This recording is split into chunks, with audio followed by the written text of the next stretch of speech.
प्यारे विद्यार्थियों नमस्कार। कल हमने कक्षा 12वीं के लिए जो टॉपिक किया था राष्ट्रीय जनसंख्या नीति 2000 और राष्ट्रीय जनसंख्या नीति 1976 के बारे में वर्णन किया था।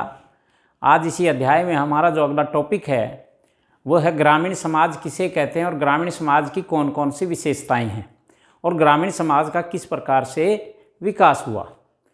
तो आज हमारा जो टॉपिक है ग्रामीण समाज।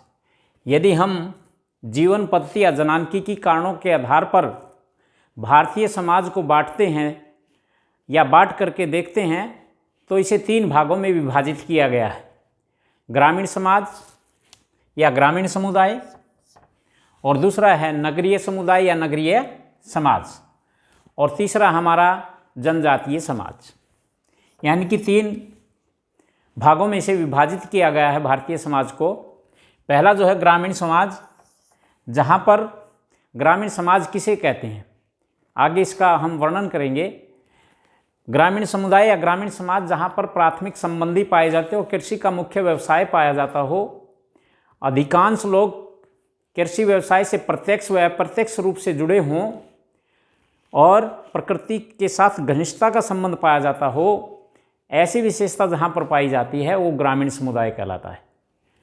नंबर 2 नगरीय समुदाय, जहाँ पर द्वितीयक संबंध ज़्यादा पाई जाती हैं, उनकी बहुलता ज़्यादा पाई जाती हो और व्यवसाय भी विभिन्न प्रकार के पाए जाते हों और जनसंख्या अधिक पाई जाती हो, ऐसी विशेषता जहाँ पर पाई जाती है उसे हम नगरीय समुदाय कहते हैं। उसके पश्चात आता है तीसरा भाग जनजातीय समाज या जनजातीय समुदाय। जनजातीय समाज हम किसे कहते हैं या समुदाय किसे कहते हैं? परिवारों का एक ऐसा समूह जो दुर्गम और पहाड़ी क्षेत्रों में एक निश्चित भूभाग पर निवास करता हो, जिसकी अपनी एक संस्कृति हो, जिसका अपना एक नाम हो, अपनी एक भाषा या बोली पाई जाती हो। परिवारों के ऐसे समूह को जनजातीय समाज कहा जाता है जो जंगल और पहाड़ी क्षेत्रों में निवास करता है। तो इस प्रकार ग्रामीण समाज और ग्रामीण समुदाय का अर्थ है और उसकी क्या क्या विशेषताएं हैं उसके बारे में हम जानेंगे। ग्रामीण समाज को किन किन नामों से पुकारा जाता है, इन्हें हम क्या क्या कहते हैं? ग्रामीण समाज को हम गांव भी कहते हैं, ग्राम के नाम से भी संबोधित करते हैं, पूर्वा के नाम से भी संबोधित करते हैं, खेड़ा के नाम से संबोधित या जानते हैं, टोला के नाम से भी हम इसे जानते हैं और देहात के नाम से भी इसको हम जानते हैं। कहने का अभिप्राय है कि गांव के अनेकों नाम हैं जिससे हम इसे संबोधित करते हैं। तो भारत जो है वो एक गाँव का देश है, क्योंकि भारत की 1/3 जो जनसंख्या है वो गांव में ही निवास करती है और गांव का मुख्य व्यवसाय कृषि है। इसलिए भारत देश की जो अर्थव्यवस्था है वो कृषि पर ही निर्भर करती है। इसलिए इसे हमें गहनता से अध्ययन करना चाहिए, क्योंकि ये हमारे देश के विकास में अहम भूमिका निभाता है। क्यों निभाता है? क्योंकि कृषि यहाँ का मुख्य व्यवसाय है और हमारे देश की अर्थव्यवस्था कृषि पर आधारित है। तो यदि हम 1951 की जनगणना की बात करें तो भारत की जो कुल जनसंख्या थी उसमें से 82.7% जो जनसंख्या थी वो गांव में ही निवास करती थी। और यदि हम 2011 की जनगणना की बात करें तो भारत देश की कुल जनसंख्या का 62.3% जो भाग है वो गांव में निवास करता था। अर्थात धीरे धीरे तो परिवर्तन हुआ है, गांव से नगरों की तरफ प्रवास जनसंख्या हुई है, लेकिन इतनी ज़्यादा नहीं हुई है। ग्रामीण समाज का क्या अर्थ है या ग्रामीण समाज किसे कहते हैं उसके बारे में, जहाँ पर कृषि व्यवसाय की प्रधानता पाई जाती हो, यानी कि कृषि व्यवसाय से लोग प्रत्यक्ष या अप्रत्यक्ष रूप से जुड़े हों।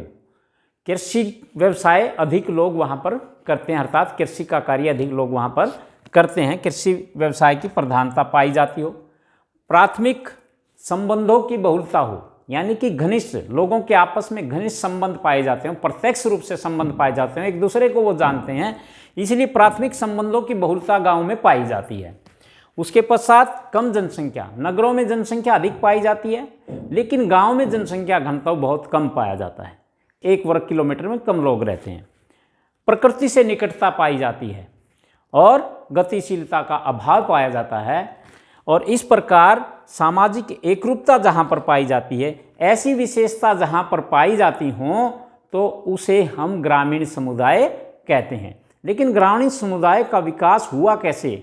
जब मनुष्य जंगलों में इधर उधर भटकता था, अपनी आवश्यकताओं की पूर्ति के लिए शिकार करता था, पशुओं का कच्चा मांस खाता था, तो धीरे धीरे जो उनकी महिलाएं थी वो घर पर रहकर ही कार्य करती थी।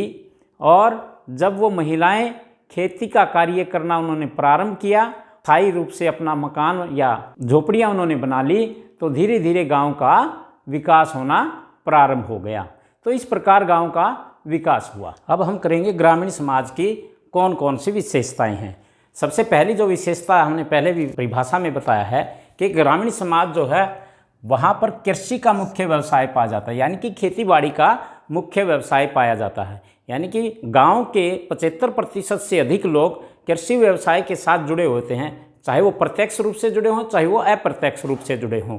इसीलिए गांव, भारत देश जो है कृषि प्रधान देश है। भारत की अर्थव्यवस्था जो है कृषि व्यवसाय पर ही जुड़ी है, क्योंकि कच्चा माल जो हमें प्राप्त होता है वो कृषि के व्यवसाय से ही प्राप्त होता है। Agriculture as the main occupation in India.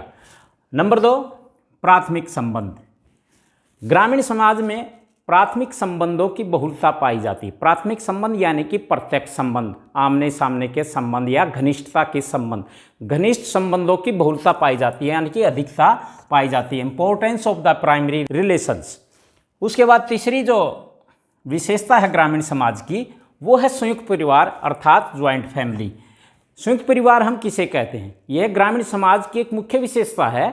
संयुक्त परिवार वो होता है जिस परिवार में कई पीढ़ियों के लोग एक छत के नीचे निवास करते हों, एक रसोई का पका हुआ भोजन करते हों और जिनकी साझी संपत्ति हो, ऐसे परिवार को हम संयुक्त परिवार कहते हैं। जैसे चाचा चाची, ताऊ ताई, दादा दादी, भाई बहन सभी मिलकर एक स्थान पर ही रहते हों और एक रसोई का पका हुआ भोजन करते हों और जिनकी संपत्ति भी साझी हो, इकट्ठी हो, उसको हम कहेंगे संयुक्त परिवार अर्थात ज्वाइंट फैमिली। उसके बाद आता है अगली विशेषता हमारी जो है वो है जजमानी प्रथा। जजमानी प्रथा का अभिप्राय क्या है और जजमानी प्रथा क्यों गांव में क्यों पाई जाती थी?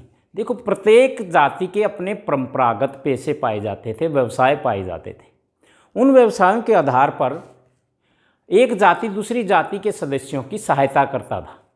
जो सहायता करता था अपने व्यवसाय के अनुसार, जो सेवा करता था उसको परिजन कहा जाता था और जो सेवा लेता था उसको हम जजमान कहते थे। इस प्रकार की व्यवस्था हमारे ग्रामीण समाज में पाई जाती थी, जजमानी प्रथा।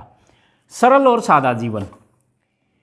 ग्रामीण जो लोग हैं उनका जो जीवन है वो बिल्कुल सरल और सादा पाया जाता है, चाहे वो शिक्षा के अभाव के कारण लगाओ, जिसके परिणाम स्वरूप जैसे नगरों में तड़क भड़क के नज़रिए से देखा जाता है, ऐसा गांव में नहीं है।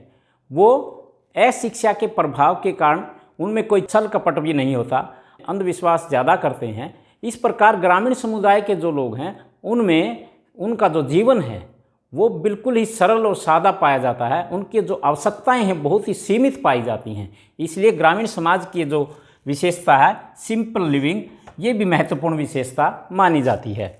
उसके बाद आता है कम जनसंख्या घनत्व, यानी कि ग्रामीण समाज का जो आकार है वो बहुत छोटा होता है, जिसके परिणाम स्वरूप वहाँ पर जनसंख्या भी कम पाई जाती है, अर्थात जनसंख्या घनत्व भी कम पाया जाता है। जैसे शहरों में जनसंख्या घनत्व अधिक पाया जाता है, लेकिन ग्रामीण समाज में जो जनसंख्या कम है, सीमित आकार है, जिसके परिणाम स्वरूप वहाँ जनसंख्या कम पाई जाती है, जनसंख्या घनत्व कम पाया जाता है, यानी कि थिन पॉपुलेशन डेंसिटी पाई जाती है। उसके बाद आता है सामुदायिक भावना, कम्युनिटी फीलिंग, यानी कि अपने समुदाय के प्रति हम की भावना, उसको हम कहेंगे सामुदायिक भावना, या समुदाय के प्रति एकता की भावना, उसको कहेंगे सामुदायिक भावना।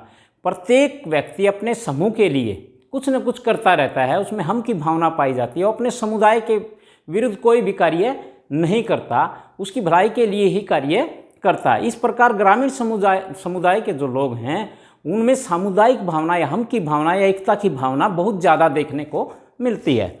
उसके बाद आता है जाति प्रथा। जाति प्रथा भी ग्रामीण समाज की महत्वपूर्ण विशेषताओं में से एक है। जाति किसे कहते हैं? जाति एक बंद वर्ग है। बंद वर्ग कैसे है? जो व्यक्ति जिस जाति में जन्म लेता है जीवन उसी का सदस्य रहता है। और जाति के आधार पर ग्रामीण समाज में जो है ऊंच नीच की भावना पाई जाती है, अर्थात जाति के आधार पर संस्तरण पाया जाता है। और जाति के आधार पर ही सभी व्यवसाय निश्चित होते हैं, उनमें भी ऊंच नीच की भावना जाति प्रथा में पाई जाती है। इस प्रकार की विशेषता भी ग्रामीण समाज में देखी जाती है। नंबर 9, भाग्यवादी।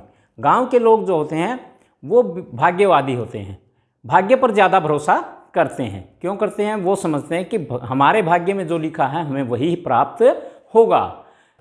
उसके बाद आता है जनमत का महत्व।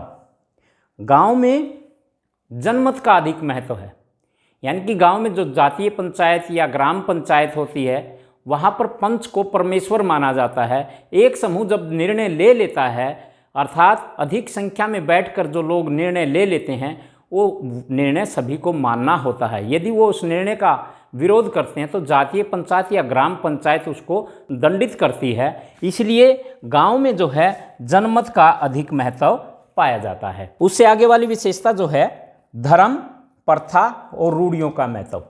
गांव में अशिक्षा होने के कारण धर्म को अधिक महत्व दिया जाता है, ईश्वर में अधिक विश्वास किया जाता है। धर्म का मतलब क्या होता है? किसी भी अलौकिक शक्ति में विश्वास करना। इसलिए गांव के जो लोग हैं वो धर्म के विरुद्ध कोई भी कार्य नहीं करते, इसलिए वो ईश्वर से डरते हैं। अनौपचारिक नियंत्रण पाया जाता है, धर्म के आधार पर अनौपचारिक नियंत्रण गांव में पाया जाता है। अनौपचारिक जैसे उदाहरण के लिए हम लेते हैं कि हम मंदिर में पूजा पाठ के लिए जाते हैं, मंदिर के बाहर जूते निकाल करके चले जाते हैं। क्यों जाते हैं? किसी अलौकिक शक्ति के भय के कारण। यदि हम जूते पहनकर मंदिर में जाएंगे तो ईश्वर हमसे बुरा मानेंगे। इसीलिए गांव में धर्म, प्रथा और रूढ़ियों का अधिक महत्व पाया जाता है। उसके बाद आता आत्मनिर्भर। गांव के जो लोग हैं वो आत्मनिर्भर होते हैं, अपनी आवश्यकताओं की स्वयं ही वहीं पर गांव में ही पूर्ति कर लेते हैं। जैसे मैंने पहले ही बताया कि जाति के आधार पर व्यवसाय निश्चित होते थे। प्रत्येक जाति का व्यक्ति अपने व्यवसाय के अनुसार दूसरी जाति के व्यक्ति की सेवा करता था। इस प्रकार गांव के लोग अपनी आवश्यकताओं की पूर्ति कर लेते और विनिमय स्थिति पाई जाती थी। विनिमय स्थिति, मान लो किसी ने अपनी जाति के व्यवसाय के अनुसार दूसरे व्यक्ति की सेवा कर दी, उसके बदले में उसे अनाज या कपड़ा प्राप्त हो जाता था। इस प्रकार एक दूसरे की आवश्यकताओं की पूर्ति हो जाती थी। इसलिए गाँव के जो लोग हैं वो आत्मनिर्भर पाए जाते हैं, उन्हें किसी भी प्रकार की कोई परेशानी नहीं होती। उसके बाद आता है स्त्रियों की स्थिति। ग्रामीण समाज में स्त्रियों में अशिक्षा ज़्यादा होने के कारण उनकी जो सामाजिक, आर्थिक और राजनीतिक स्थिति है वो बहुत ही निम्न स्तर की पाई जाती थी। परिवार के किसी भी कार्य में भी उनकी कोई सलाह नहीं ली जाती थी, इसलिए दासी के समान उसको समझा जाता था या पाँव की जूती के समान उनको समझा जाता था। इसलिए गाँव में जो स्त्रियों की स्थिति है वो बहुत ही निम्न स्तर की पाई जाती थी। उसके बाद अशिक्षा। गांव में अशिक्षा बहुत पाई जाती थी, यानी कि यदि हम जनगणना के आधार पर भी देखें तो गांव में जो शिक्षा का स्तर है या साक्षरता दर है वो बहुत ही निम्न है। आज तक भी गांव में शिक्षा का स्तर ऊंचा नहीं हुआ है। उसके बाद आता है ग्राम पंचायत। गांव में प्रत्येक गांव की अपनी एक ग्राम पंचायत होती है जो गांव के विकास के बारे में, गांव के लोगों के बारे में और गांव में जो झगड़े होते हैं उनको सुधारने के लिए या उनका निपटारा करने के लिए भी ग्राम पंचायत वहां पर कार्य करती है। पर प्रत्येक गांव की अपनी एक पंचायत होती है। सामाजिक समरूपता। ग्रामीण जीवन में सामाजिक समरूपता पाई जाती है, सामाजिक आर्थिक समरूपता देखने को मिलती है। विभिन्न जातियों की विभिन्न प्रकार की संस्कृति पाई जाती है, खान पान और रहन सहन पाया जाता है, लेकिन उसके पश्चात भी समाज में समरूपता देखने को मिलती है। ये टॉपिक यहीं पर समाप्त होता है। अगले टॉपिक में हम करेंगे नगरीय समाज किसे कहते हैं और नगरीय समाज की कौन कौन सी विशेषताएं हैं। प्यारे विद्यार्थियों, यदि आपको ये वीडियो पसंद आई हो तो इसको लाइक करें, शेयर करें और चैनल को सब्सक्राइब करें। आप सभी विद्यार्थियों का बहुत बहुत धन्यवाद।